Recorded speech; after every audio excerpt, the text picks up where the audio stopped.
하나님께서 인간의 모습으로 아브라함 앞에 성육신하셔서 두 가지 놀라운 소식을 아브라함에게 전해주셨습니다. 첫 번째 소식은 창세기 18장 10절을 보시면 그가 가라사대 기한이 이를 때에 내가 정녕 내게로 돌아오리니 내 아내 사라에게 아들이 있으리라. 이때 아브라함의 나이가 99세 때예요. 그러니까 이 사람의 머리와 계산으로는 도저히 있을 수 없는 일, 불가능한 일을 하나님이 말씀하고 계신다는 것이죠. 그런데 하나님은 약속하신 그대로 아브라함 100세 되는 해에 이삭을 약속으로 주셨습니다. 이 첫 번째가 바로 내가 너에게 아들을 주리라 하는 것이 첫 번째 놀라운 그 이야기였고, 두 번째 이야기는 이제 20절을 보시면 여호와께서 또 가라사대 소돔과 고모라에 대한 부르짖음이 크고 그 죄악이 심히 중하니 내가 이제 내려가서 그 모든 행한 것이 과연 내게 들린 부르짖음과 같은지 그렇지 않은지 내가 보고 알려하노라.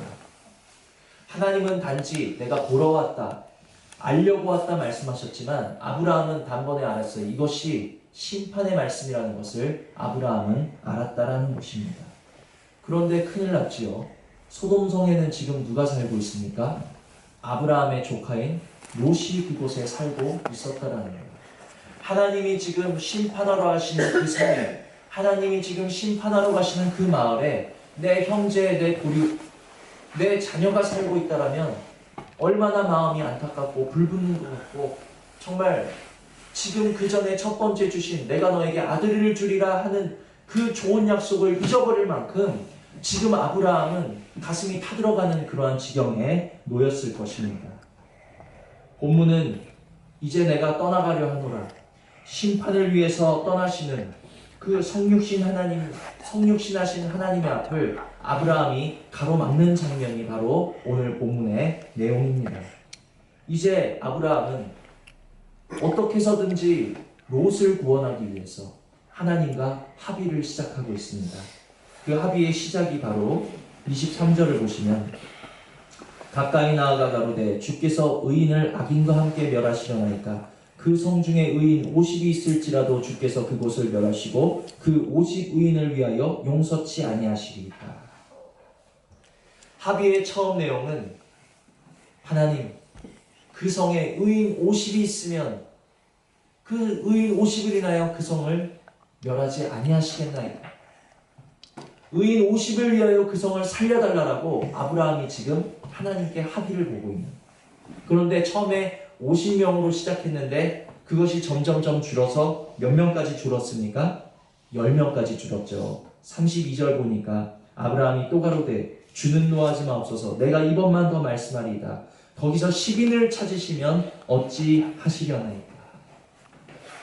오늘 말씀 제목이 10인을 찾으시면입니다. 아브라함은 최선을 다했죠. 왜? 자신의 가족이 그곳에 살고 있기 때문입니다. 최선을 다해서 아마 50인도 용기 내서 말했겠지만 10인까지 그가 하나님 앞에 감히 말씀을 드린다는 것은 상상하기 어려운 일이었을 것입니다. 결국 하나님으로부터 내가 의인 10명을 인하여서도 그 성을 멸하지 않겠다, 그러한 약속을 받게 되었고 그것이 하나님과 아브라함의 합의 내용이었습니다.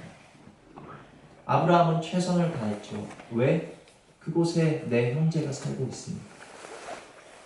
그리고 궁금한 것은 왜 10인 이하로 더 줄여볼 생각을 하지 못했을까 하는 것인데, 아마 아브라함은 이렇게 생각했을 거예요. 더 이상 줄일 수도 없었겠거니와 그래도 그 소돔과 고모라 성은 아무리 죄악된 성이라 그래도 의인 10명은 있겠지. 10명은 충분히 있을 거야 라고 아브라함은 그렇게 생각했을 수도 있다라는 것입니다. 그런 아브라함이 그 다음날 일찍이 보게 된 광경은 어떠한 광경입니까? 27절을 보시면 창세기 19장 27절,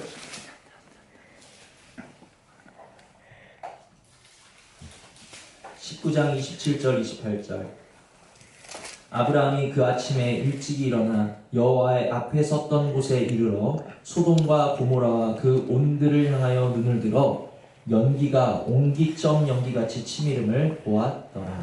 아멘. 하나님과 10인의 의인만 있으면 내가 그곳을 멸하지 않겠다라고 합의를 받는데, 그 다음날 아침에 되어서 그 소돔과 고모라가 있었던 그곳을 바라보니까 이미 심판은 끝나 있었고 그곳이 불타서 이제 연기만 올라오고 있는 그러한 광경을 아브라함이 목격하면서 아브라함은 그 마음에 무슨 생각을 하였을까? 아브라함의 심정은 어땠을까요? 아마 처음으로는 롯에 대한 걱정이 앞섰을 것입니다. 저곳에 내 조카 롯이 살고 있는데 저곳이 불탔구나. 롯은 무사할까? 롯은 살았을까? 어떻게 되었을까? 롯에 대한 걱정을 하다가 또 아마 저곳에 의인이 10명도 없었단 말인가 하면서 아브라함은 곧이어 탄식을 했을 것입니다.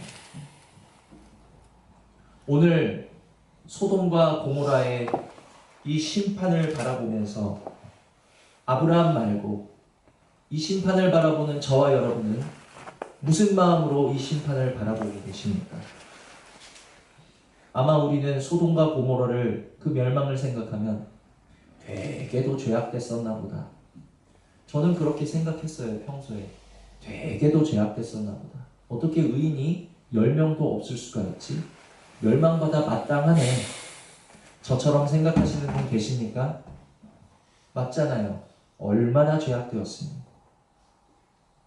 오늘 저와 여러분이 이 소돔과 고모라의 심판을 통해서 깨달아야 할 것이 있는데 그것이 무엇인가? 심판을 피할 수 없는, 구원받을 만한 의로움이 조금도 없는 그들의 모습이 바로 오늘 저와 여러분의 모습이라는 사실을 우리는 깨달으실 수 있기를 원합니다.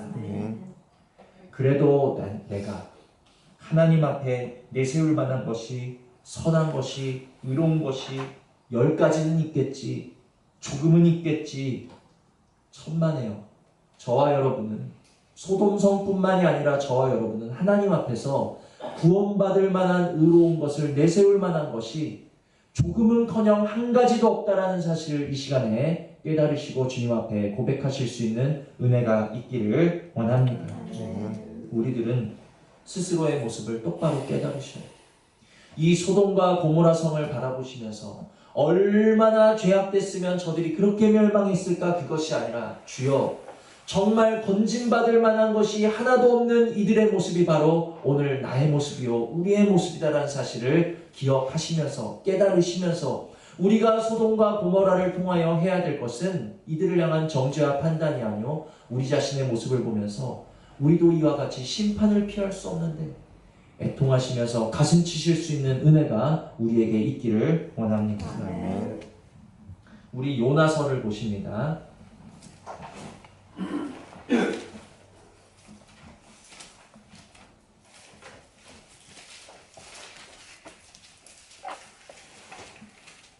요나서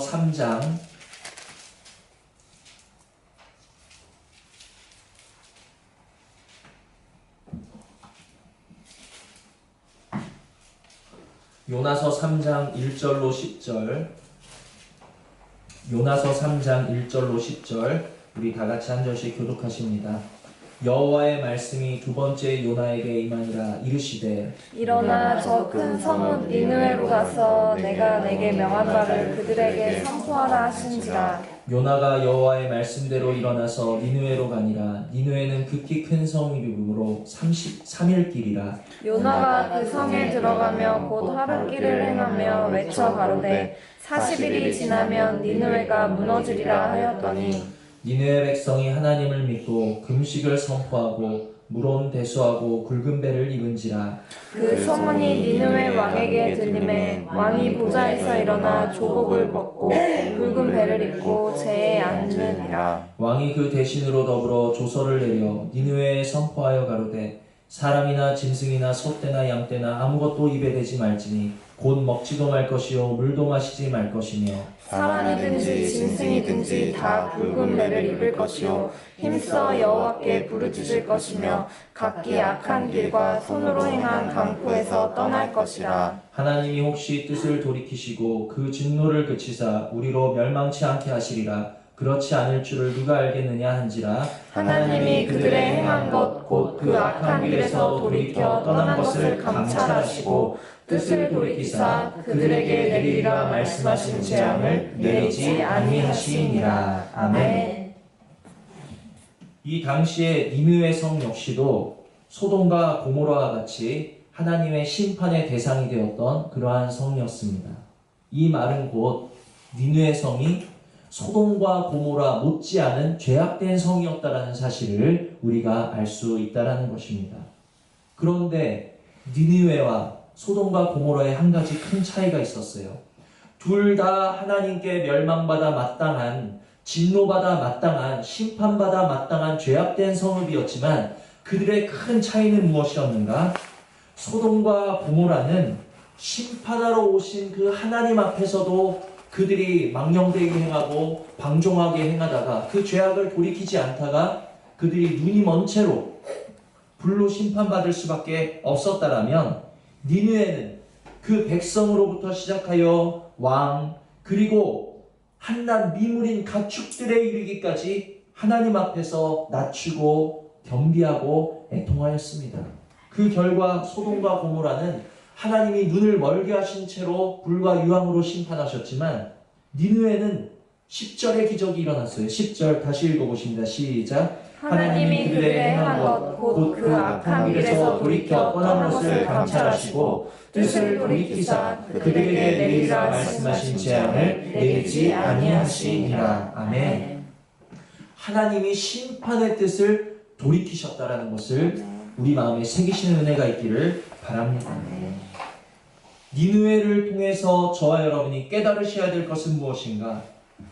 죄인된 우리들에게서 하나님이 받으실 만한 유일한 합당한 것 한 가지는 하나님 앞에 우리 자신의 모습을 낮추고 애통하는 것이 바로 하나님이 받으실 만한, 우리 속에 유일하게 받으실 만한 한 가지라는 사실을 우리가 기억하시고 마음에 새기시는 은혜가 있기를 원합니다. 앞서 말씀드린 소돔과 고모라를 통해서 우리가 깨달아야 될 것은 우리 속에는 10명의 의인, 구원받을 만한 어떠한 조금의 여지도 없다라는 사실을 우리는 깨달으셔야 되고, 니느웨 성을 통하여서는 그러나 그런 구원받을 여지가 없다 할지라도 우리가 하나님 앞에 스스로 낮추고 겸비하고 애통하면 주님께서는 뜻을 돌이키신다라는 것을 우리는 마음에 새기시고 새기시는 은혜가 있으셔야 될 줄 믿습니다. 우리 마지막으로 이사야 6장을 보십니다. 주일 본문이었죠. 이사야 6장.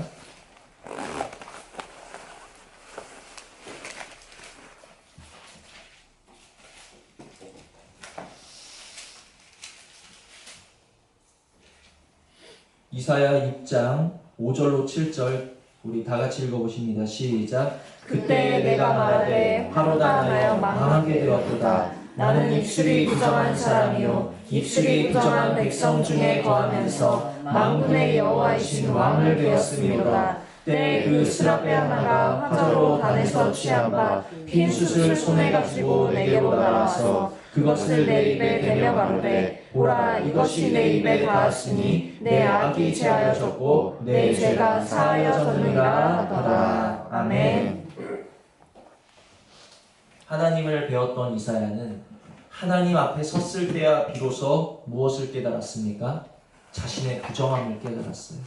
자신의 부정함을 통해 하나님 앞에서 자신의 모습을 비춰보니까 나는 망하게 된 것밖에는 없구나 하는 것을 이사야는 깨닫고 무엇을 합니까? 스스로 애통하고 있다는 것입니다.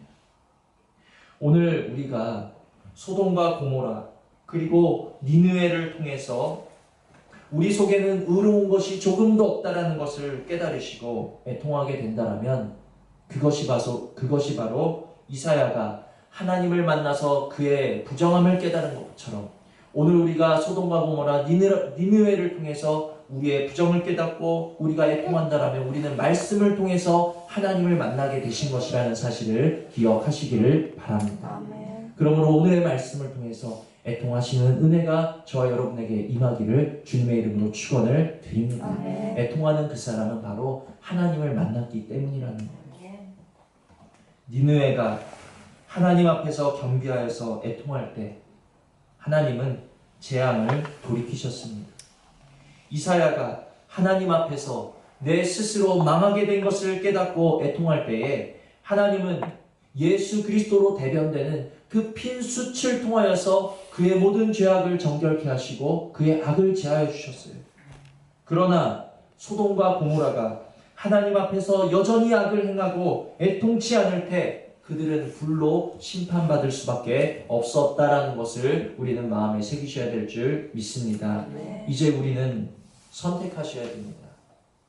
우리도 소돔과 고모라 같이, 우리도 니느웨 같이 하나님 앞에서 심판을 면할 만한 선한 것이 조금도 없는 사람들인데 우리가 하나님 앞에서 마땅히 취할 행위는 무엇인가? 우리가 여전히 육신에 팔리고 세상 일에 팔리고 정욕에 팔려서 하나님 앞에서 멀어진 채로 그렇게 살다가 불로 심판을 받을 것인지, 아니면 우리가 이사야를 본받고 니느웨를 본받고 깨달아서 우리가 하나님 앞에서 엎드려 애통할지는 우리의 선택에 달려있다는 사실을 기억하실 수 있는 은혜가 있기를 원합니다. 아멘. 참으로 오늘의 예배를 통해서 주일부터 제 마음에 강하게 주시는 것은 우리 행복한 교회, 아니 저부터 애통이 회복되기를 원한다라는 마음을 강하게 주시는 거예요. 아멘. 애통이 회복되어지기를 원합니다. 애통할 수 있는 은혜를 우리들에게 부어주시기를 원합니다. 아멘. 하나님은 의로운 자를 위로하시는 것이 아니고 애통하는 자를 위로하시는 것을 기억하시기를 바랍니다. 니느웨가 의로워서 구원받았습니까? 아니에요. 의로웠다면 처음부터 심판하실 일도 없었겠죠. 그들 속에는 의로운 것이 없었지만 그들이 의로워서 구원받은 것이 아니라 하나님 앞에 겸비하고 엎드려서 애통할 때 그들이 구원받게 됐다는 사실을 기억하시면서 애통하는 자를 구원하시고 애통하는 자를 위로하시는 하나님을 체험하시는 은혜가 저와 여러분에게 있기를 원합니다. 의인은 없나니 하나도 없고, 이 말씀을 기억하시기를 바랍니다. 의인은 없습니다. 우리 속에 의로운 것은 없습니다. 하나님의 빛으로 우리를 비추시면 우리는 그저 엎드러질 뿐이에요. 살기가 등등하여서, 의가 등등하여서 열심으로는 교회를 핍박하고 율법의 의로는 정말 완전 무결했던 그 사도 바울도 하나님의 빛을 받고 꼬꾸러졌다라는 사실을 우리가 기억하셔야 될 줄 믿습니다. 오늘 하나님의 빛이 우리들에게 비추어져서, 말씀의 빛이 우리들에게 비추어져서 내가 바로 소돔과 고모라요, 내가 바로 니느웨라는 사실을 깨달아서 주님 앞에 엎드리실 수 있는 은혜가 있기를 주님의 이름으로 축원을 드립니다. 시빈을 찾으시면, 아브라함이 그렇게 얘기했잖아요. 주여, 저 성에서 시빈을 찾으시면, 아브라함은 있을 줄 알았던 거예요. 10명이라도 있을 줄 알았던 거예요. 내 없는 것 같은 의로움과 내 없는 것 같은 선함에 기대지 마시고 시빈도 없는 것을 깨달으시는 은혜가 있기를 원합니다. 주여, 시빈도 없습니다. 나에게는 조금도 없습니다. 선함이 없습니다. 그저 연약한 뿐입니다. 할 수 없을 뿐입니다. 미련한 뿐입니다. 병든 것 뿐입니다. 상한 것 뿐입니다. 우리의 병든 것과 상한 것과 미련한 것과 저는 것을 주님 앞에 내려놓으실 때 애통으로 내려놓으실 수 있는 은혜가 있기를 원합니다. 그럴 때 애통하는 자는 복이 있나니 저희가 위로를 받을 것이니, 주님의 말씀이라는 거예요. 주님의 약속이라는 거예요.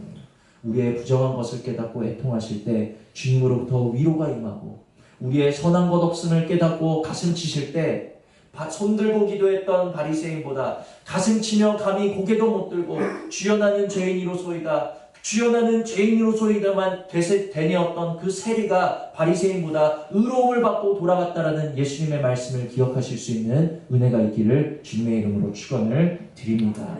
이 시간에 우리가 예수 그리스도로 인하여 우리 안에 생명이신, 우리 안에 빛으로 계시는 주님으로 인하여서 우리의 모든 더러움을 비추실 때 우리가 정직한 마음으로 주님 앞에 엎드리며 애통하며 나아가실 수 있는 은혜가 있기를 원합니다. 내가 무슨, 그래도 나는 그렇게 죄인은 아니지, 내가 뭘 죄악에 썩어. 찬송가 가사에 그렇게 되어 있으니까 내가 그냥 그렇게 부르는 거지. 나는 그래도 괜찮은 사람이야. 나는 그래도 이 정도면 바른 사람이지. 나는 이 정도면 그래도 뭔가 나를 내세울 것이 없다라는 사실을 우리는 다시 한번 깨달으시는 은혜가 있기를 원합니다. 정말 애통할 수 있는 그러한 은혜를 우리에게 부어주셔서 애통이 회복되어지는 저 자신이요, 애통이 회복되어지는 우리 행복한 교회요, 애통함으로 말미암아 주님의 위로와 구원을 맛보는 우리 모든 성도님들 되시는 은혜가 우리 모두에게 있기를 주님의 이름으로 축원을 드립니다. 들으신 말씀 생각하시면서 잠시 기도하시겠습니다.